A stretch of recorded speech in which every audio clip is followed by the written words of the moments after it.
नमस्कार दोस्तों, स्वागत है एक बार फिर से आदि शंकर एकेडमी के ऑनलाइन प्लेटफॉर्म में। और आज वर्णमाला हमारा मुख्य बिंदु है। वर्णमाला को आज हम समझेंगे, ध्वनि के क्या नियम हैं, वर्ण विचार टॉपिक का नाम है।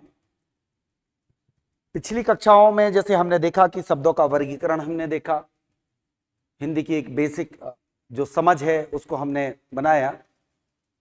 अब हमारे पास में सबसे पहले मुद्दा ये आ जाता है कि हम जिस भाषा का अध्ययन कर रहे हैं उस भाषा की वर्ण व्यवस्था क्या है, या वर्णों को किस प्रकार से हम समझ सकते हैं। तो इसलिए टॉपिक हमारे पास में आ जाता है वर्णमाला का। वर्णमाला से तात्पर्य क्या है? जैसे एक फूल लिया, उसको एक धागे में पिरोया, फिर दूसरा फूल लिया, फिर हमने पिरो दिया, फिर तीसरा लिया, फिर पिरो दिया, ऐसे करके हम एक माला बनाते हैं। तो नाम से ही पता है, लिखा है वर्ण और फिर क्या लिखा है? माला, वर्णों की माला। और वो एक क्रम में होती है, व्यवस्थित होती है, सुसज्जित होती है।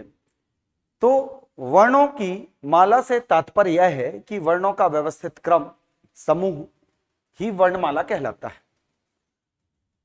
जब मानव मुख से ध्वनि निकली, आप याद करो कि जब हम पेड़ों में रहा करते थे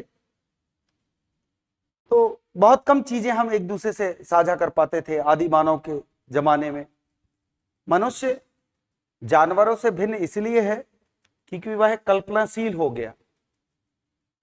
उन्होंने विकास किया भाषा का। भाषा कितनी कुछ चीजें हैं जो हम शेयर कर लेते हैं। मतलब पशु पक्षी अगर देखा जाए तो क्रोध को, प्रेम को, घृणा को, है ना, भूख प्यास, बस सीमित दायरा है उनका अपने मनोभावों को व्यक्त करने की।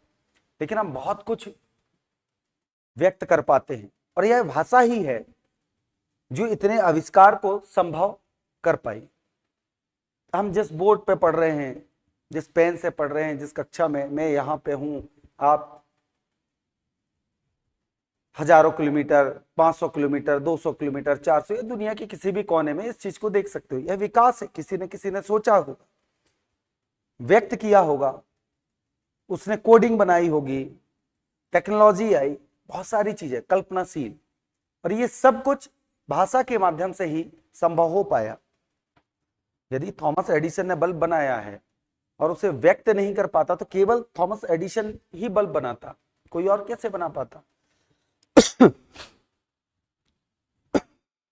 तो हमारे पास है भाषा। तो भाषा का एक नियम होता है, अपने उसके नॉर्म्स होते हैं, रूल्स रेगुलेशन होते हैं, उन्हीं को हमें पढ़ना है। तो सबसे पहले इसकी वर्ण व्यवस्था को हम देखेंगे, समझेंगे। तो सबसे पहले मानव मुख से जो ध्वनि निकली, क्या निकली? ध्वनि। अब मैं बोलूंगा अड़, इसको लिखो, आप नहीं लिख पाओगे। लेकिन मैं आ बोलूं तो आप लिख दोगे, दा बोलूं आप लिख दोगे, ना बोलूं लिख दोगे, चा, गा। तो मैंने बोला और आपने लिख दिया। इसी ध्वनि को हम सांकेतिक रूप में यदि लिख देते हैं तो वर्ण कहला जाती है। क्या कहला जाती है? वर्ण। तो आप ध्वनि कह लें या वर्ण कह लें, भाषा की सबसे छोटी इकाई होती है यही ध्वनि, यही वर्ण। मौखिक रूप से ध्वनि और लिखित रूप से जिसको हमने सांकेतिक रूप में लिख दिया, डिनोट कर दिया, वह क्या कहला गई? वर्ण कहला गई। अब हर अपनी भाषा में, कोई भी भाषा हो, उसकी अपनी एक वर्ण व्यवस्था होती है। तो वर्णों को उन्होंने क्रमबद्ध लिखा। इन्हीं वर्णों का हमें क्या करना है? अध्ययन करना है। अच्छा, एक चीज और होती है कि वर्ण के बाद हम अक्षर बनाते हैं। क्या बनाते हैं? अक्षर। फिर अक्षरों को मिलाकर हम शब्द बनाते हैं। ऐसे मैंने पिछली कक्षा में भी आपको बता चुका हूं। फिर शब्द से आप पदबंध बना लोगे, उपवाक्य बना लोगे, फिर वाक्य बना जाओ। भाषा की सार्थक इकाई, सबसे छोटी इकाई जो होती है भाषा की, वो वर्ण या ध्वनि होती है। मौखिक रूप से ध्वनि और लिखित रूप से वर्ण। अच्छा, अक्षर और वर्ण में क्या अंतर है? यदि आप इन ध्वनियों के बारे में विचार करेंगे तो एक ध्वनि होती है स्वर और दूसरी ध्वनि है व्यंजन। ये दो प्रकार की ध्वनियां हैं। क्या अंतर है इसके बारे में समझेंगे। स्वर ध्वनि स्वतंत्र होते हैं, ये आश्रित नहीं होती। क्या नहीं होती? आश्रित नहीं होते। अर्थात इनके उच्चारण के लिए कम प्राणवायु में, कम समय में, एक ही सांस पे, बिना किसी अन्य की सहायता से उच्चारित हो सकते हैं। लेकिन व्यंजनों के साथ ऐसा नहीं है। जैसे मैंने यदि ये का लिखा है तो ये अक्षर है, जब तक मैं इसके नीचे हल ना लगाऊं ये वर्ण नहीं मिलेगा। ना अगर लिखा है, इसके नीचे हल लगेगा तभी ये वर्ण होगा। हल लगने का मतलब है स्वर रहित होना, स्वर विहीन होना, और फिर इसका उच्चारण संभव नहीं है। इसलिए बचपन में याद रखो, 12 खड़ी पढ़ते थे, का, की, को ऐसे हम पढ़ते थे। अर्थात इन व्यंजन वर्णों को उच्चारण करने के लिए हमें स्वरों की सहायता लेनी पड़ती है।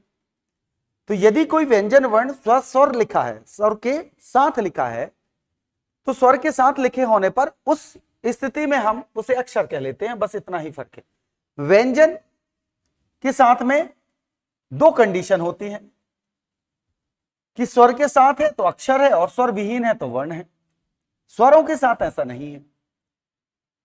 स्वर एक स्थिति में वर्ण भी हो सकते हैं और एक स्थिति में अक्षर भी हो सकते हैं। आइए, तो हमने पढ़ा है, कई बार जाना होगा कि हिंदी में कुल वर्णों की संख्या 52 होती है, जिनमें से 3 आधार पर इन्हें व्यक्त कर दिया गया या बांट दिया गया, स्वर और व्यंजन। एक है आयोगवाह, इसके बारे में भी समझना है। तो सबसे पहले हम स्वर के बारे में चर्चा करते हैं। कितने हैं? 1 2 3 4 5 6 7 8 9 10 11। तो स्वर कितने होते हैं? 11 होते हैं। स्वर कितने होते हैं? 11 स्वर होते हैं। तो स्वरों की संख्या कितनी है? 11 है। अम और आहा विसर्ग हैं, ये 2। अब क्यों नहीं रखा गया इन्हें स्वर के साथ में? घर परिवार में एक ऐसा लड़का जो ना मम्मी में गया और ना पापा में, अलग निकल गया, ऐसा ही होता है। सकल सूरत में अगर इनको देखें तो ये स्वर की तरह प्रतीत होते हैं, लेकिन उच्चारण करें तो अम मा आता है, आहा हा आता है। तो उच्चारण के दृष्टिकोण से किस में आ गए? व्यंजन में। उच्चारण में कैसे प्रतीत हो रहे हैं? व्यंजन की तरह, है ना, और देखने सुनने में स्वर की तरह। तो कहने का मतलब है कि ऐसे वर्ण जो ना तो स्वर के साथ वहन करने योग्य हैं और ना ही व्यंजन के साथ, तो दोनों जगह अयोग हो गए और वहन करने के योग्य नहीं है, तो हमने इनका नाम रख दिया अयोगवाह।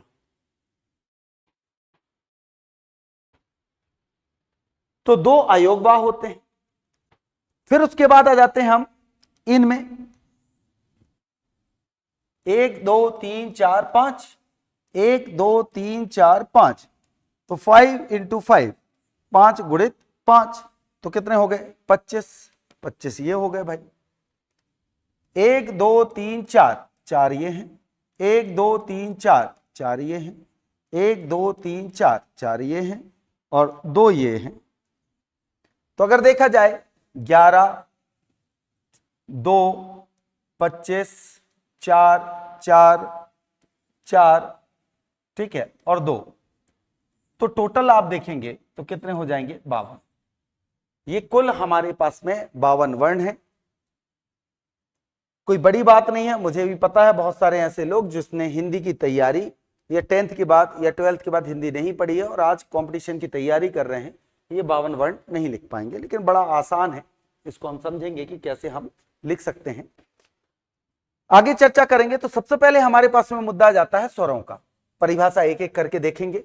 वर्णमाला की परिभाषा, वर्णों का व्यवस्थित क्रमबद्ध समूह वर्णमाला कहलाता है। बड़ा आसान है, लिखने का प्रयास करें तो लिख सकते हैं।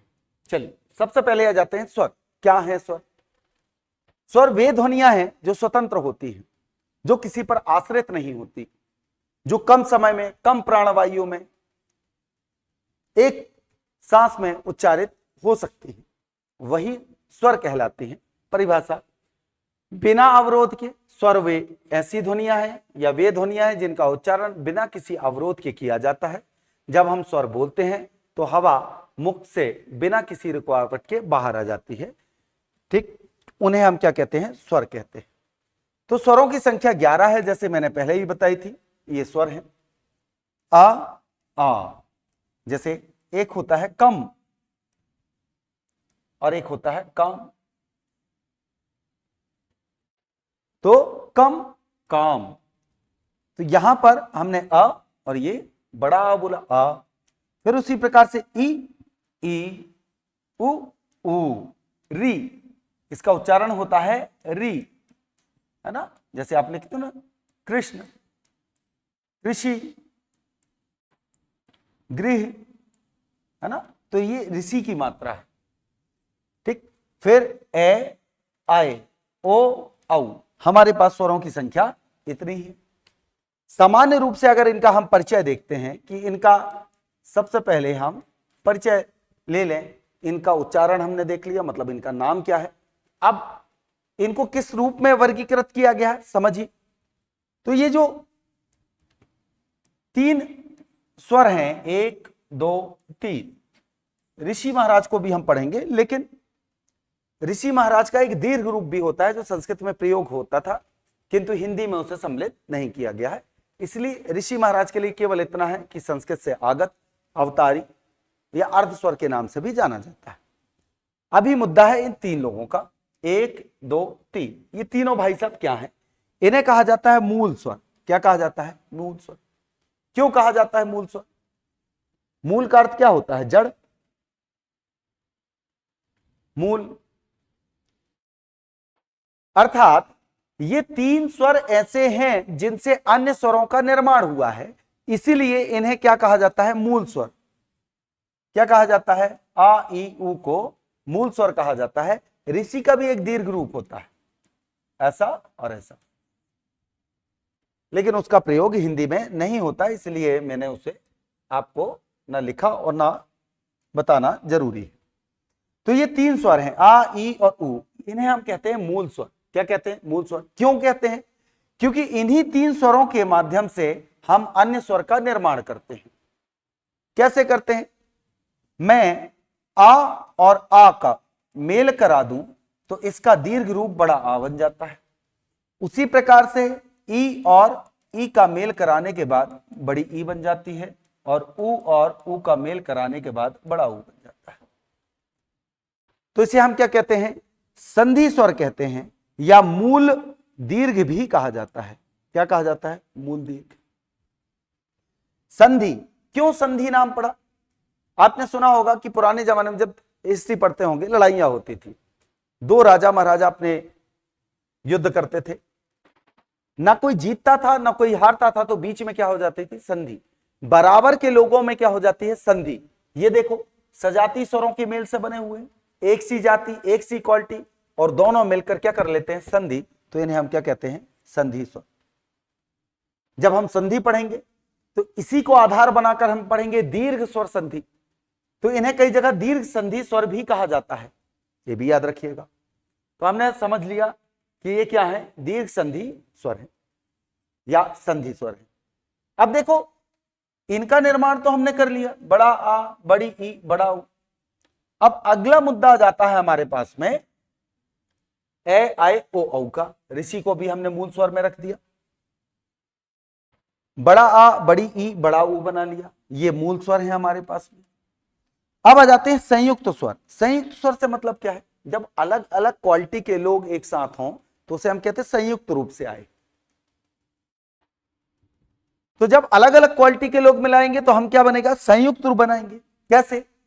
आ से ई का मेल कराया और ए बना लिया। उसी प्रकार से पुनः आ के साथ में ए का मेल कराकर ए बना लिया। आ का मेल ऊ से कराकर ओ बनाया, और आ का मेल ओ से कराकर औ बना लिया। ऐसे विजातीय स्वरों के मेल से बने हुए स्वर ए आए ओ औ क्या कहला गए? संयुक्त स्वर कहला गए। यह एक सामान्य परिचय था स्वरों का।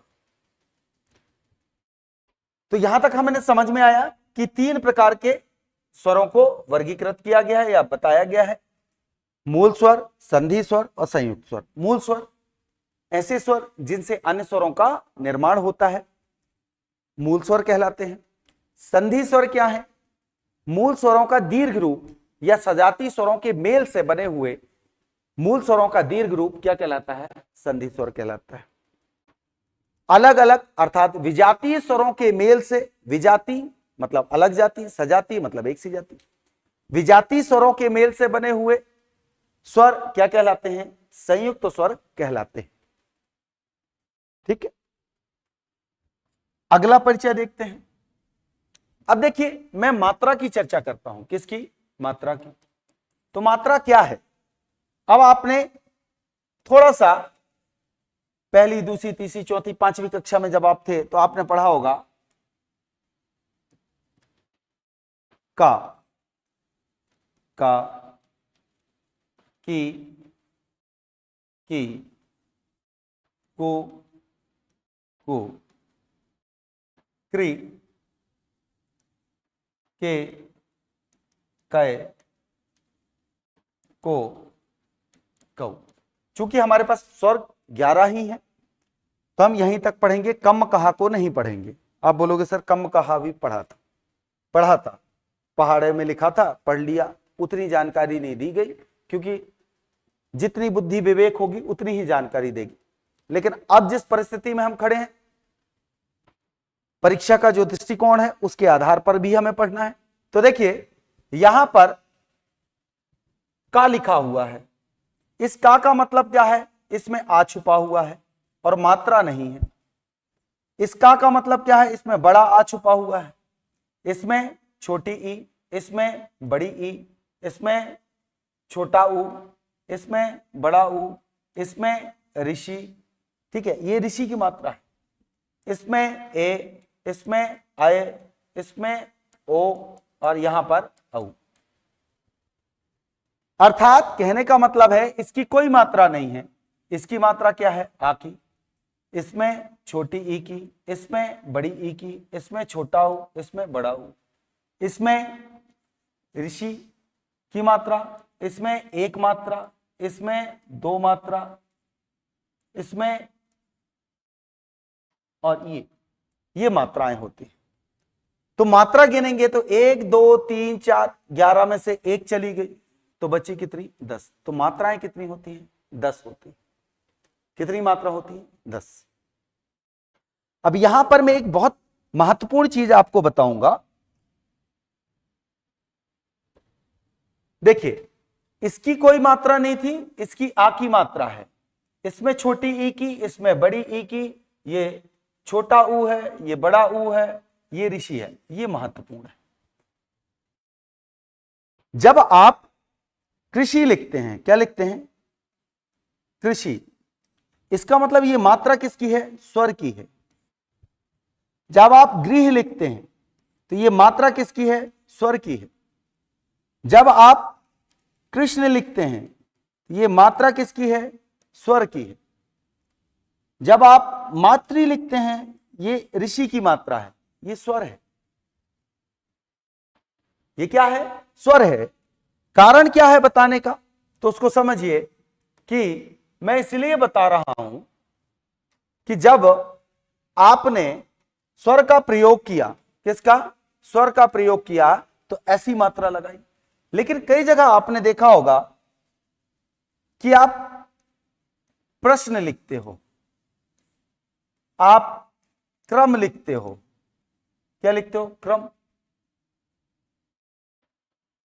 आप ड्रम लिखते हो, आप ट्रक लिखते हो, ऐसे लिखा होगा। यहां पे भी तो रा आता है और यहां पे भी रा का साउंड आ रहा है, पर ये जो रकार लगी हुई है ये व्यंजन है। ये क्या है? और कई जगह वर्तनी इसी कारण गलत होती है। उसी प्रकार से आप गर्म लिखते हो, आप कर्म लिखते हो, आप निर्माण लिखते हो। इसे कहते हैं रा की रे। यह भी रा है, मतलब व्यंजन है। क्या है? यह भी व्यंजन शब्द है, सॉरी व्यंजन वर्ण है। ये दोनों ही व्यंजन है। तो इसको समझने के लिए कब ऋषि की मात्रा होगी, क्योंकि अभी आगे चल के आपको पढ़ना है छंद और उसमें गिननी है आपको मात्रिक छंद में मात्राएं। तो आपको समझना पड़ेगा कि संयुक्त व्यंजन क्या होता है, आपको समझना पड़ेगा रा के नियम। बहुत सारे लोग हैं, अरे मैंने तो बहुत बड़ी होटल में लिखा है आशीर्वाद लिखा है, लोग क्या लिखते हैं आशीर्वाद, ऐसे लिखा देखा है मैंने। हमें पता ही नहीं है कि रा की रेफ कब लगाना है, कहां लगाना है। कई बार हम बोलते सही हैं, लिखते गलत हैं। कई बार हम लिखते सही हैं, उच्चारण गलत करते हैं। लिखते हैं बहन और पढ़ते हैं बहन। लिखते हैं आशीर्वाद और बोलते हैं आशीर्वाद। तो सबसे पहले हमें समझना पड़ेगा रा के नियम। किसके नियम? रा के नियम। तो दो चीजें समझिए।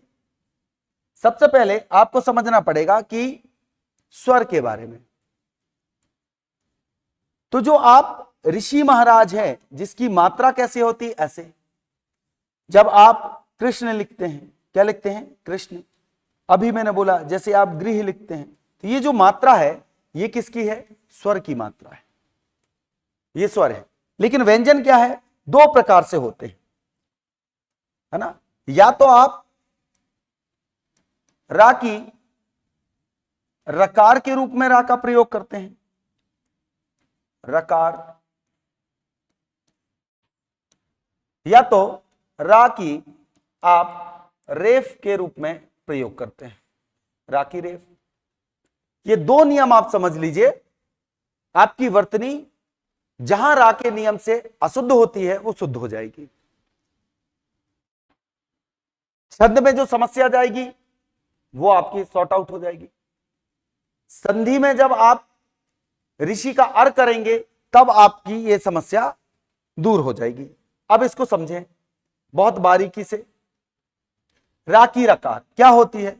रा की रकार का नियम कहता है या तो ये तिरछी लगती है या तो इस तरीके से लगाई जाती है। ये दो तरीके से लगाई जाती है। कैसे? या तो तिरछी या तो इस तरीके से करनी जैसे लगा देते हैं, है ना। ब्लड रिपोर्ट में कई बार ऐसे लिख के आता है। वैसे क्या नियम कहता है रा की रकार का? कि जो खड़ी पाई है, क्या है? खड़ी पाई है। खड़ी पाई मतलब एक डंडी खींची ना लिख दिया, एक डंडी खींची मां लिख दिया, ठीक है। एक डंडी खींची खा बन गया, एक डंडी खींची का बन गया। इसे कहते हैं खड़ी पाई। खड़ी पाई में रकार तिरछी लगती है, ऐसे ऐसे ऐसे। खिज्र खां पड़ा होगा, खिज्र। और तो खड़ी पाई में कैसे लगती है? इस तरीके से लगते हैं। और घुंडी वाले में कैसे लगते हैं? जैसे टा है, था है, डा है, घुंडी वाले में ऐसे लगाई जाती है। ये दोनों ही क्या है? रा की रकार है। अब नियम क्या कहता है समझिए। नियम को पढ़ेंगे तो नियम को समझिए। रा की रकार का नियम,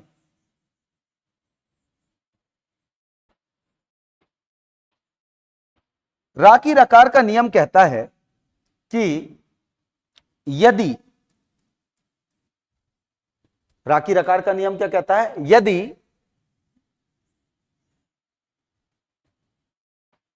रा के पूर्व कोई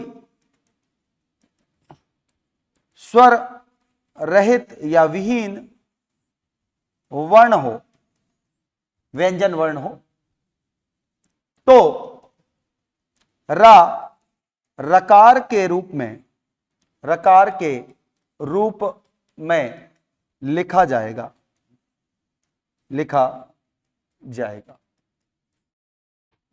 क्या कह रहा है ये नियम?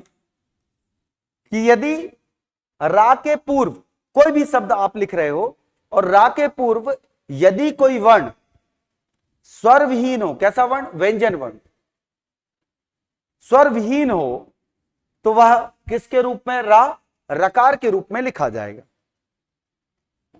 पहला। दूसरा पॉइंट क्या कहता है? रा का उच्चारण उस वर्ण के पश्चात होगा। हो गया नियम, बस इतना खत्म। अब रा में क्या नहीं है? सॉरी, रा के पूर्व क्या है? स्वर विहीन, स्वर रहित कोई वर्ण आ गया, व्यंजन वर्ण। तो रा को आपने क्या लिख दिया, रकार के रूप में। अर्थात कहने का मतलब यह है, कहने का तात्पर्य है कि ये आप लिख लीजिएगा, है ना, कोई बहुत बड़ी चीज नहीं है समझने। कहने का तात्पर्य है कि प्रश्न लिखा है, क्या लिखा है, प्रश्न, यह लिखा है क्रम, यह लिखा है ड्रम, यह लिखा है ट्रक, ये लिखा है। अब ये रा की रकार है, इसका मतलब क्या हुआ, इसका मतलब यह हुआ कि पा आधा है, रा पूरा है। क्या पढ़ोगे, फिर आया क्या, सा आधा है यहां पर, और फिर क्या है, ना पूरा है। इसमें आ छुपा है, इसमें आ छुपा है, तो आधा पा और रा है। तो ये क्या पढ़ोगे, प र स न, प्रश्न क्या हो जाएगा, प्रश्न। तो पा कैसा है, कुछ लोग तो प्रा को ही क्या मानते हैं, एक वर्ण मानते हैं, प्रा कोई वर्ण नहीं है ना, संयुक्त व्यंजन कहलाता है। हर यदि दो व्यंजन वर्ण के बीच कोई स्वर नहीं है और अंतिम व्यंजन के साथ स्वर लिखा गया है तो वह संयुक्त व्यंजन माना जाएगा, यह भी याद रखिएगा। तो ये क्या है, प्रश्न लिखा है, तो पा का उच्चारण पहले करोगे, रा का बाद में। तो प र फिर सा और ना। तो प्रा में क्या है, पा आधा है, रा पूरा है। अब ये लिखा है क्रम, इसका मतलब क्या है, का आधा रा पूरा। दिखता क्या है, बड़ा आदमी हमेशा अपने आप को छोटा दिखाता है, यह भी याद रखिएगा। आप पूरे नियम ले, ये तुक्का आप पूरा मान लें पूरी हिंदी भाषा में। आगे और चीजें बताऊंगा कि जब भी कोई वर्ण आधा दिखे समझ जाना वही पूरा है ना। कुछ लोग तो चिन्ह में हा को पूरा मानते हैं, ना को आधा मानते हैं, है ना। तो पहले यहां समझ लें कि क्या बोला मैंने, कि का पूरा दिख रहा है लेकिन वास्तव में का आधा है और रा पूरा है। तो क्रम में क्या है, का आधा रा पूरा है, फिर मां है। उसी प्रकार ड्रम लिखा है, इसका मतलब क्या है, डा आधा है, रा पूरा है, और रा दिखाई नहीं दे रहा है। क्यों, रा की रकार का नियम खड़ी पाई में कैसा लगा, तिरछी, और ये घुंडी वाले में ऐसे लगा दिया आपने। ट्रक में क्या है, टा आधा है और रा पूरा है। तो याद रखिएगा, रा की रकार का नियम कहता है कि जिस वर्ण पे लगेगा वह आधा है, जिस वर्ण में रा की रकार लगी है वह आधा है और रा पूरा है, और उच्चारण रा का बाद में है।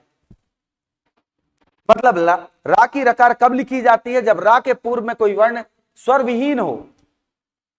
कोई भी व्यंजन वर्ण स्वर विहीन है तो रा को कैसे लिख दोगे, रकार के रूप में, खड़ी पाई में तिरछी और गुड्डी वाले में ऐसे। पहला नियम रा की रकार का। दूसरा आ जाते हैं रेफ का नियम। रा की रेफ जिसे आप कहते हैं या शीर्षा भी के नाम से जाना जाता है, जो इस तरीके से लगाई जाती है। क्या कहता है नियम, कि जिस भी वर्ण पर लगेगा, जैसे लिखा है गर्म, तो जिस भी वर्ण पर लगेगा उसके पूर्व उच्चारित होगा और रा आधा होगा। अर्थात रा यदि स्वर विहीन है, रा कैसा है, स्वर रहित है, तो उस स्थिति में वह सदैव रेफ के रूप में लिखा जाएगा। कैसे, ऊपर लगा दो। तो इसका मतलब क्या है, गा फिर धन आधा रा और फिर मां है, तो ये बेचारा पीछे वाले के सर में चढ़ जाता है। तो अब याद रखिएगा, बोलते क्या है, आशीर्वाद, आ सी फिर आधा रा आएगा, तो वहां लिखेंगे वाह और फिर लगाएंगे,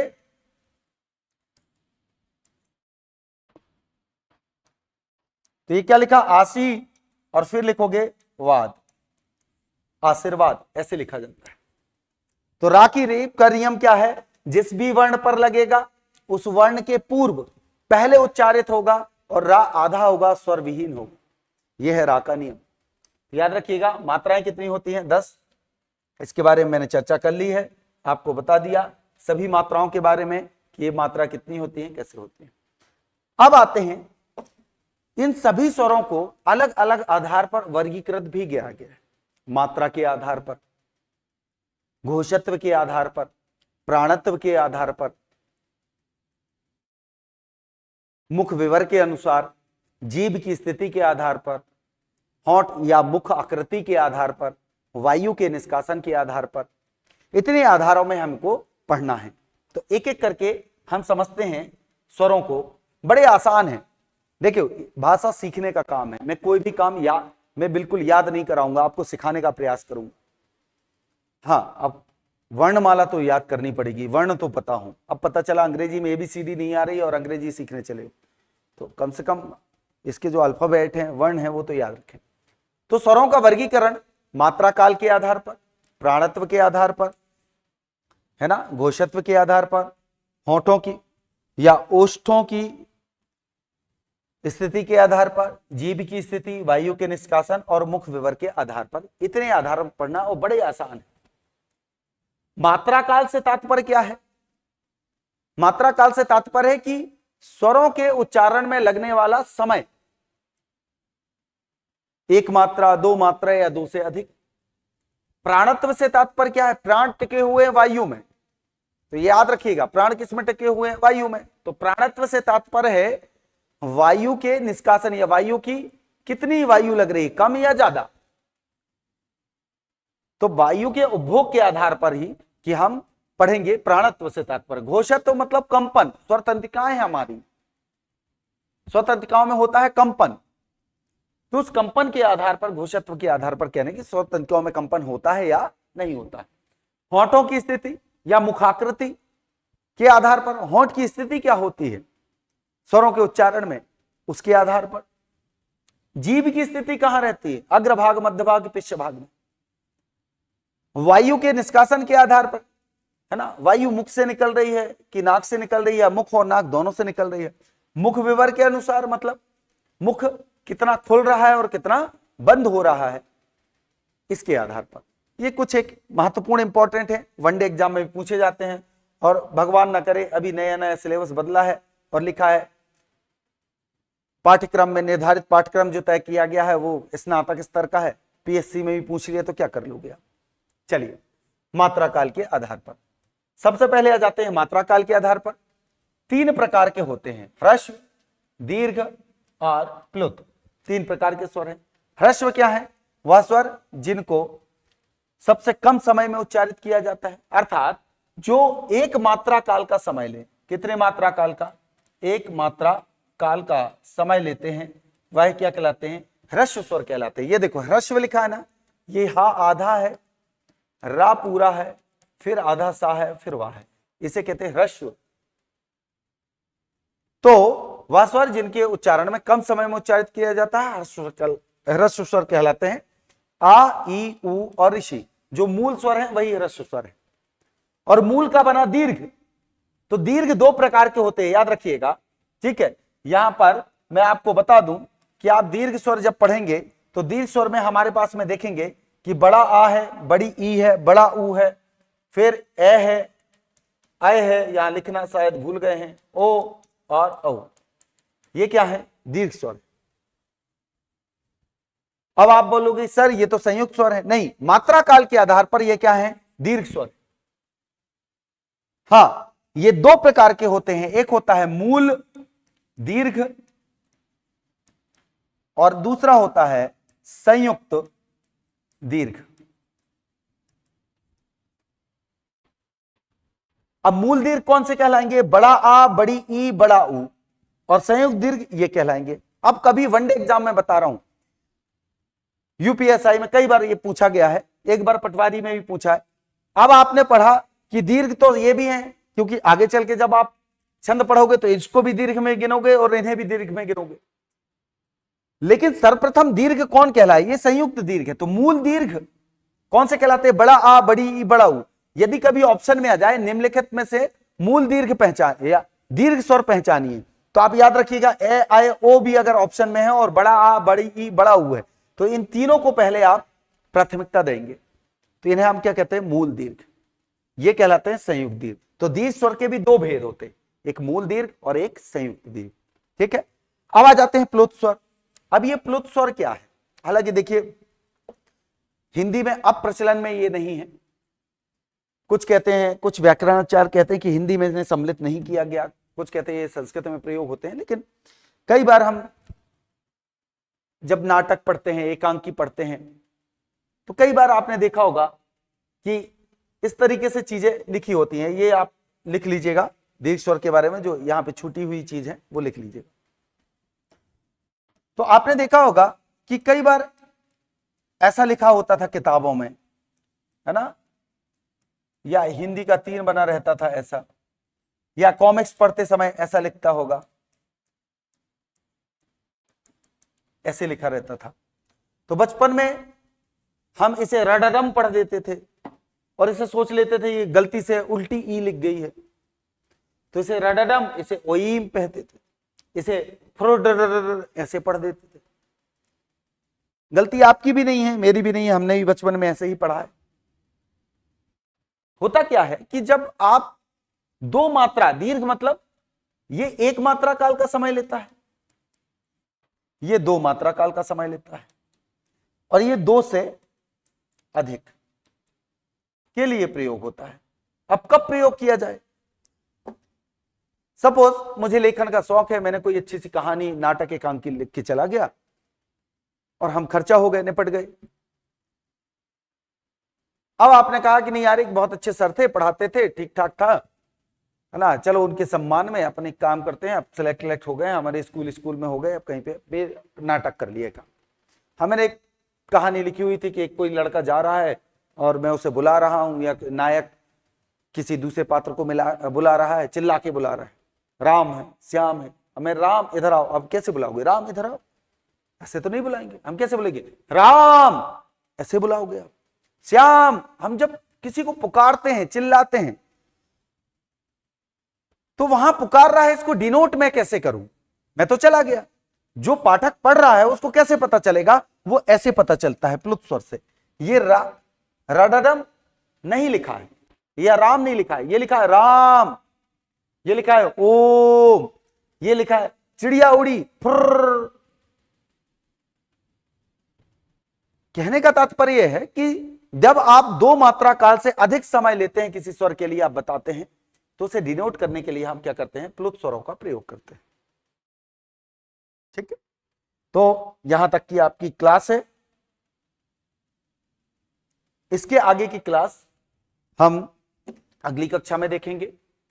उसके बाद हम देखेंगे घोषत्व के आधार पर क्या है, प्राणत्व के आधार पर क्या है, मात्रा काल के आधार पर हमने देख लिया है, जीव, होंठ, इनकी स्थिति के आधार पर देखेंगे, मुख विवर के अनुसार देख लेंगे। तो अगली कक्षा में मिलते हैं। जय हिंद, जय भारत।